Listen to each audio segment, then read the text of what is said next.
Good morning. This is Jason Dean coming live at you again for another Film Fanatic show. It is 9:30, pretty gray and dark morning so far. It's supposed to be, I guess, some thunder showers and shit coming our way. Anyway, I hope everyone's doing good. Want to thank this week. There were a bunch of people who commented. A lot of the great people that have been supporting this channel. A lot of cool comments, so I really appreciate it. Got some new subscribers this week, so really appreciate the love. And yeah, all that good stuff. And so I went to, and geez, it had been a really long time, but I went to Bull Moose, my home away from home, on Sunday. So I was super excited. Finally went there. Hadn't been there, and geez, such a long time. Was kind of trying to save some money, and then trying to, and it was a little bit hectic finding the time to do it. It's a combination of things. And typically, what I do is like before this past trip up to Bull Moose and earlier this year, and especially last year, I used to go up there all the time. And had some financial things, so I kind of needed to take a little bit of a break. But about a few weeks ago, or a month ago, I was, doing my normal thing, checking out some YouTube channels and guys that I really like and girls that I really like that do the YouTube thing, especially around movies. And there were a few people that were saying on how, well, everything is so freaking expensive these days. It just goes, there's no end. But these guys were talking about the prices for a lot of Blu-rays and 4Ks, that they were going up. So, and I don't know, in my time, my travels to get where I get movies, I didn't really notice too much of a change, the last year or two. You know, some of the boutique labels, like when they have special editions of certain films, they will be. I've seen some prices that are pretty outrageously expensive, but I've been able to find a ton of movies, usually on the cheaper side. And Bull Moose, a lot of the stuff they sell is used, but most of the movies I've ended up buying have been very pretty much unopened, but they're really marked down. But I will say, unfortunately, when I went up this past Sunday, shit is expensive, really expensive, and the prices have gone up, which really sucks because I love buying these movies so much, but man, they are expensive. So, I'm gonna still buy them. I mean, of course, but it's probably gonna be a situation, unfortunately, where it's gonna be, um, you know, not as much. I'm not going to probably be able to buy quite as many films as I did in the past, and so, but it's not going to stop me. But I was a little bit uh, bummed out by that because the prices were for pretty much every movie I saw, especially when it came to like the boutique labels. I was like, wow, okay, the prices have gone up like everything else. So, yeah, I was super bummed by that. But I'm gonna still buy, you know, obviously gonna still buy movies. And I got four new movies, which I was super excited, and I'm almost done with my first movie. I've been watching all of the special features, and I'm gonna do a show on it when it's all done. But my God, what an awesome movie! Awesome, awesome movie. I'm really excited to talk about it. But in the time being, I'm almost done with it. There's again, I always think of new things to talk about here with on this channel. There's so much to talk about. I've been doing a lot of music shows, and today's going to be another music show. And today's going to be on one of my favorite death metal bands of all time, and that is the mighty Autopsy from California. Autopsy, I think, is just one of the most incredible bands out there in the death metal genre. Chris Reifert is the drummer and the singer. And I recently saw a an interview. I've been checking out some podcasts and some interviews on YouTube with the different members of Autopsy.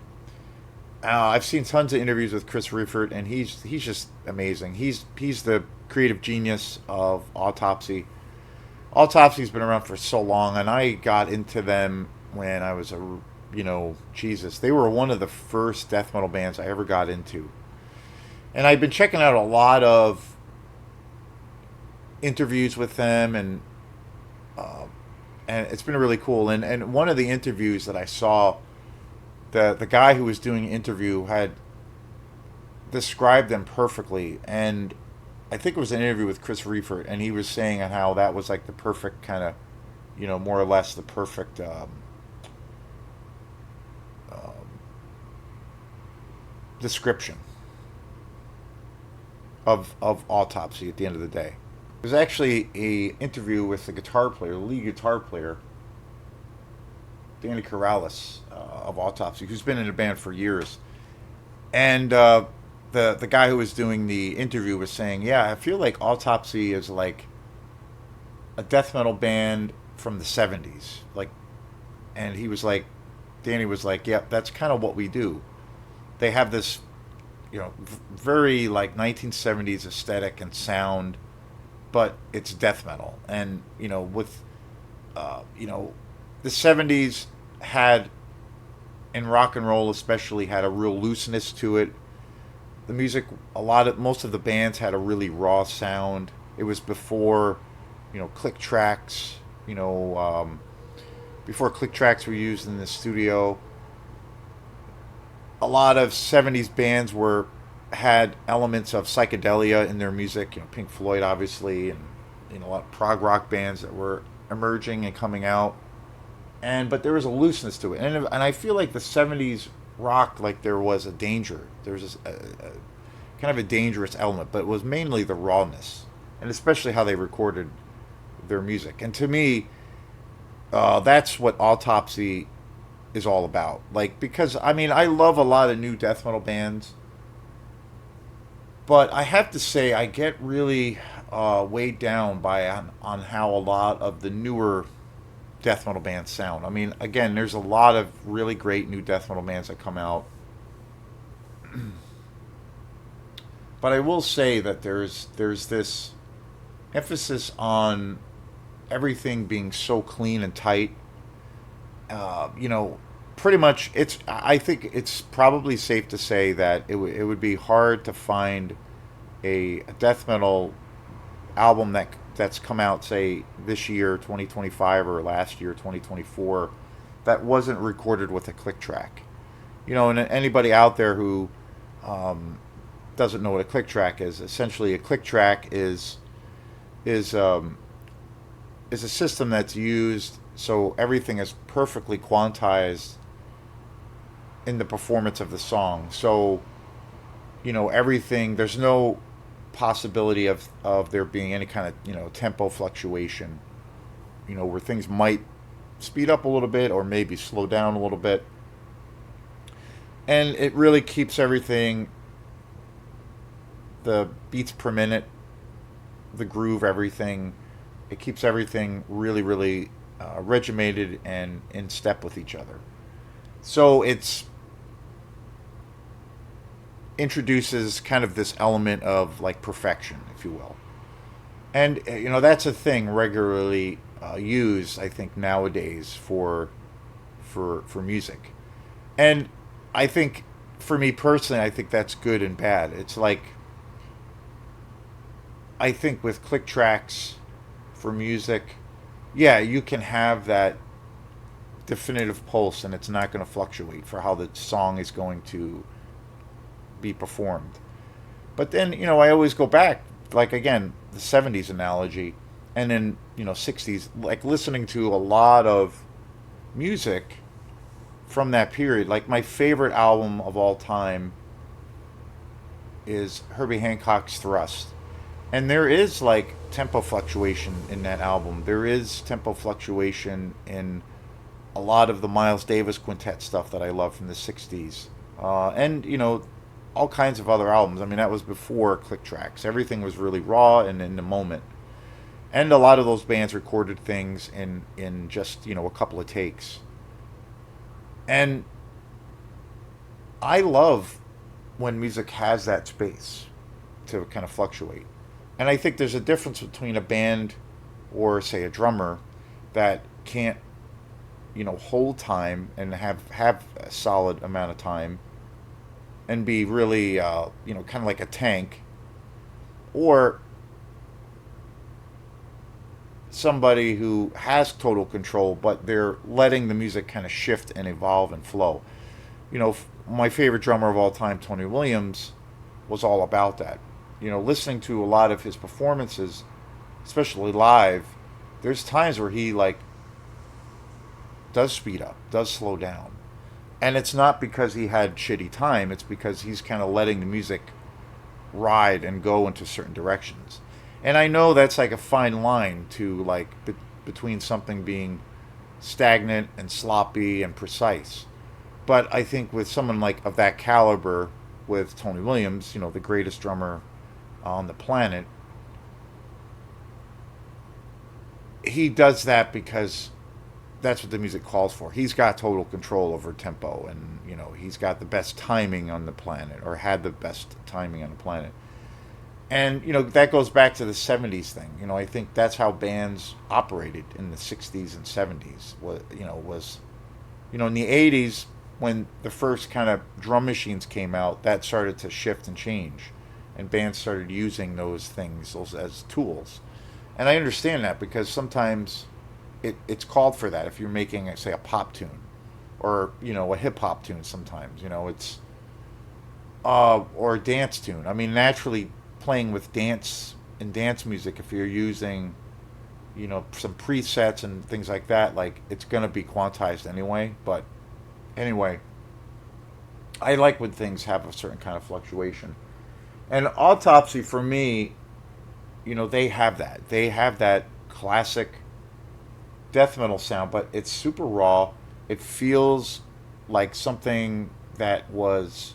Every time I listen to an Autopsy album, it feels very retro, but yet it feels really modern.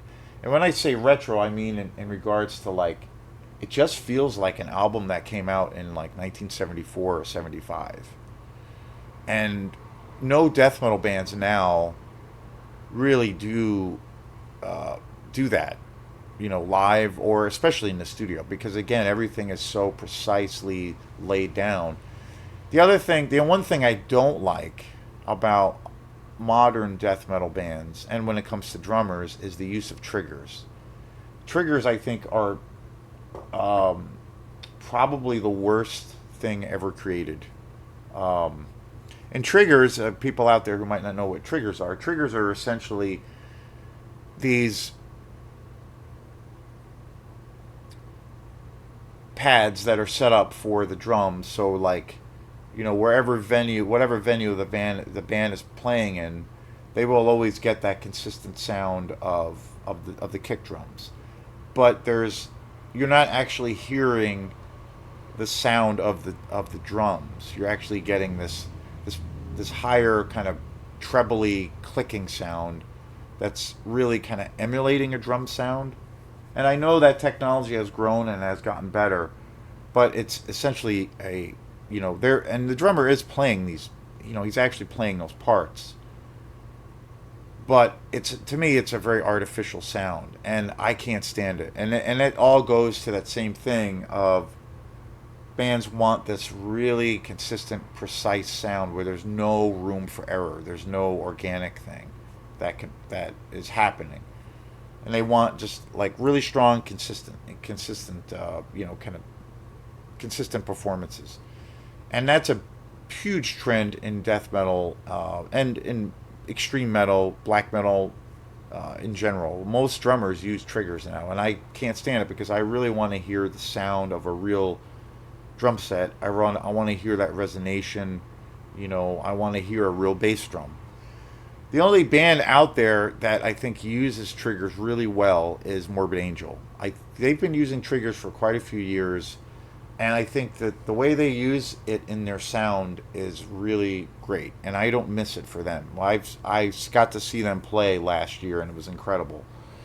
Um, but other than that, I don't like it. And Autopsy, Chris Reefer does not use everything you hear in their sound is completely organic. And the sound that they have, they use a lot of older vintage gear, which I think came from the 70s, which adds to that real, kind of dirty sound that they have.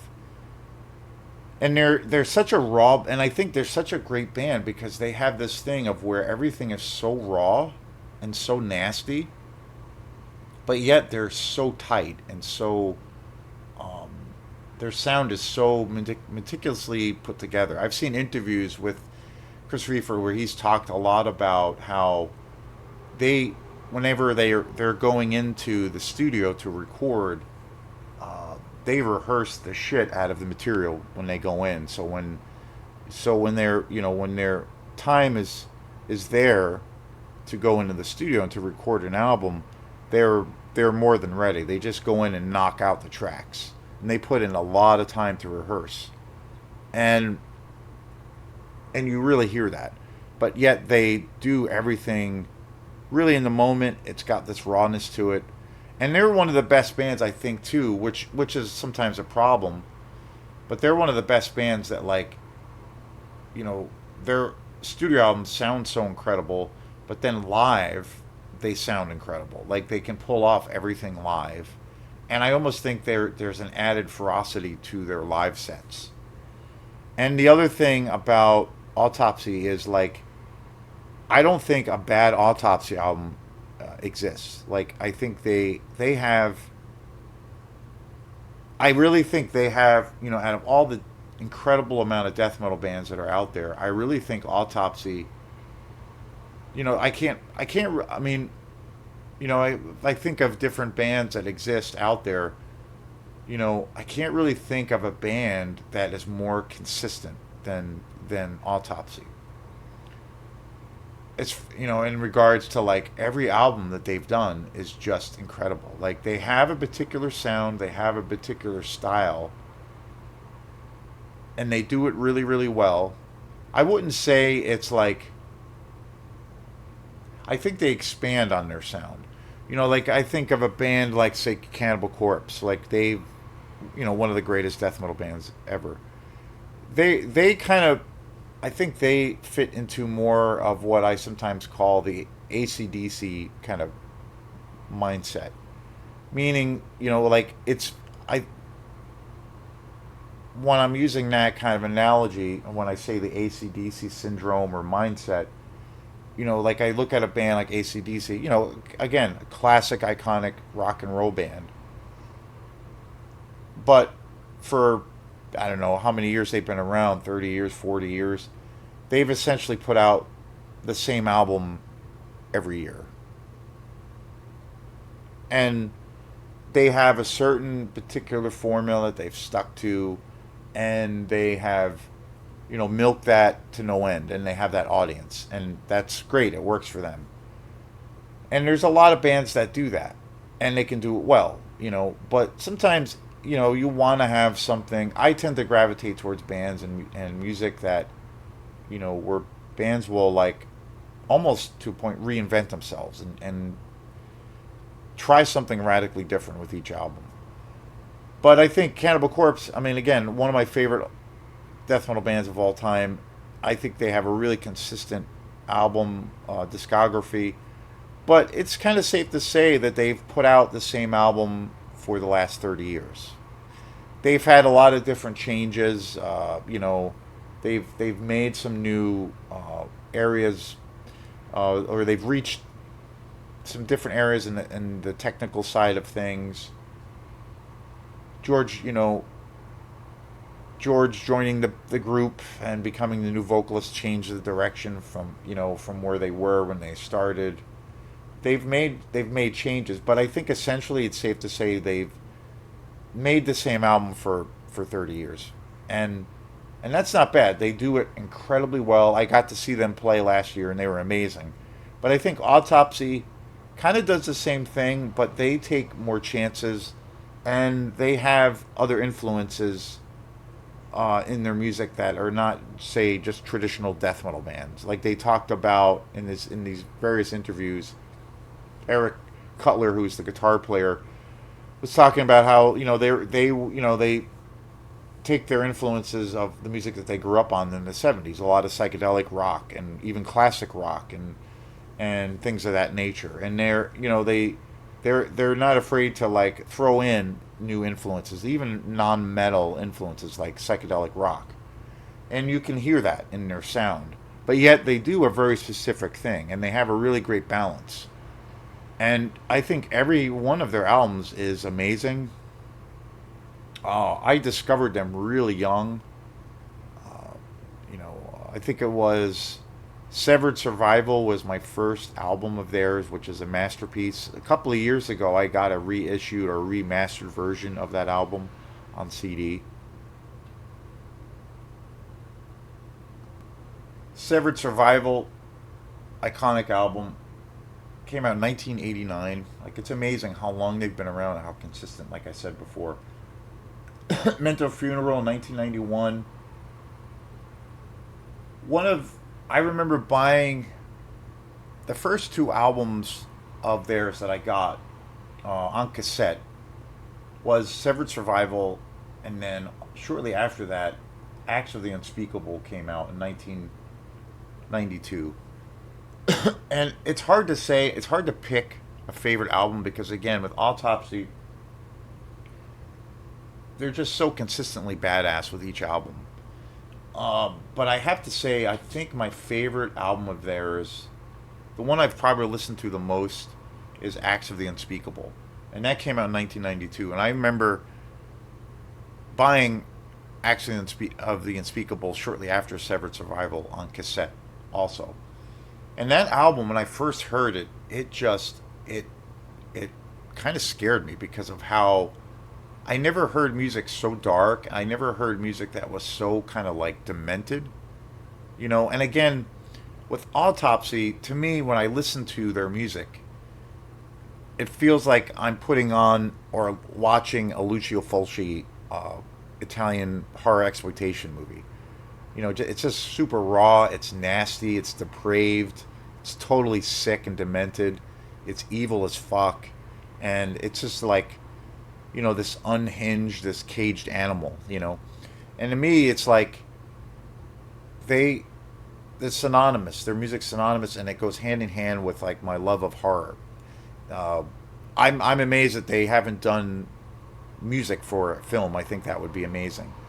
But to me, their music plays out like a soundtrack to like a classic Italian horror movie.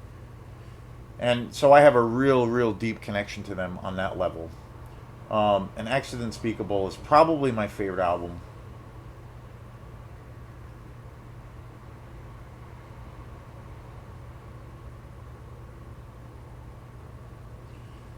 Shit Fun in 1995. It's which is actually an album I haven't listened to all that much, but I have heard it a handful of times, and that is an incredibly different album for them, but equally brutal. It's a little bit more of a punk rock album, but it is such a, but at the same time, it's such a, like, just fucked up album, and that's the only way I can describe it. That came out in 1995. Macabre Eternal in 2011. The Headless Ritual in 2013. There was also a time, I think a decade or so, where Autopsy kind of broke up. And I really lost touch with them. And then they regrouped again, and then they started putting out a bunch of new albums. And it wasn't until about 3 years ago or so I started revisiting their music, and I was just like, man, like, why am I not listening to Autopsy all the time? Because these guys are just amazing. I think of like, I mean, that's one of the classic for me appeals of death metal is like that link to my love of horror films. And I feel like Autopsy has that link and that connection more than any other band in the world of extreme music. Um,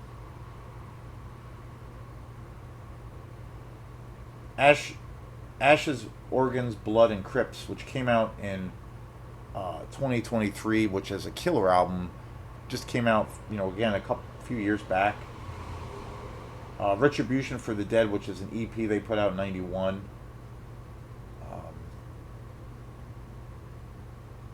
Torn from the Grave in 2001. Awakened by Gore 2010. I mean, so many records they put out. I found an awesome video with Autopsy on YouTube of where it's an interview with the entire band, and they're talking about every album they recorded, and they go into detail on how they recorded each album, and from like how how it was for them in the studio to record the music, and then also how the music was written, how the album. Then they even talk about how the album did commercially. But they go into such detail, and it's really great. I need to watch that again. Ridden with Disease in 2000. Tortured Moans, another EP. Their '87 demo was a legendary thing that really kind of put them on the mark. They've been on Peaceful Records for almost decades now. Skins begins to rot in 2017. Just amazing, just unbelievable how many consistently incredible albums they've put out. Dead as Fuck in 2004, and an album that I got fairly recently, Morbidity Triumphant, from 2022, is incredible. That's like one of the more recent albums, and that album is just like unbelievable. Um, yeah, just amazing. And again, there is not one album in their whole discography is that is not just amazing. Um,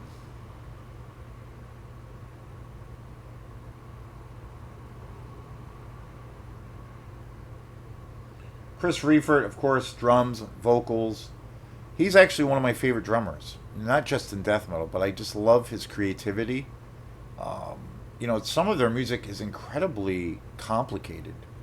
Um, Chris Reifert's talked about, their, you know, him growing up and being a fan of like different prog rock bands, and they do have that element in their music where they do use there is a prog rock influence in their sound, and so some of their stuff technically is very complex.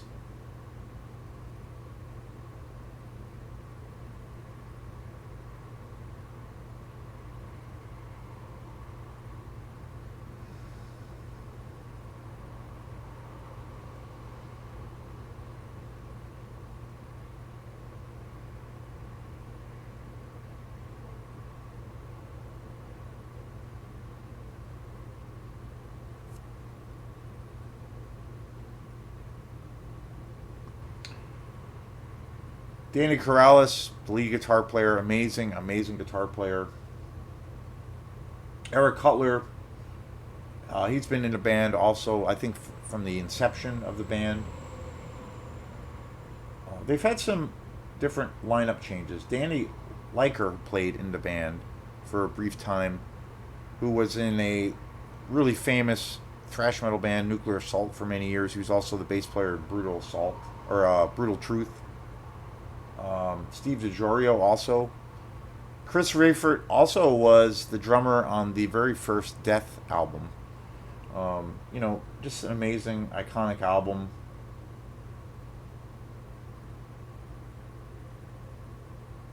And it's amazing that they've been around since like 1987. I mean, yeah, they're just incredible. And I wanted to do a show. I've been, again, I've been doing music shows for a little while on this channel, and when it comes to extreme music, and in this case death metal, they're just amazing. I've said I've done a couple of shows on Morbid Angel, and Morbid Angel is like overall my favorite death metal band of all time. But Autopsy, again, very different style. But Autopsy, I don't know. Sometimes I think it might be tied. They might be tied with Morbid Angel, but definitely um, number two if I had to absolutely pick. But again, so close for me. It's easy for me to say that Morbid Angel and Autopsy are my two favorite death metal bands out there. So yeah, just amazing. And if you're a fan of horror, films like I am, my favorite genre, it's to me every time I put in an Autopsy album, it's like watching, like again, like watching, uh, you know, House by the Cemetery by Lucio Fulci. It's the same thing to me. So anyway, thanks again, and we will see you next time. Peace.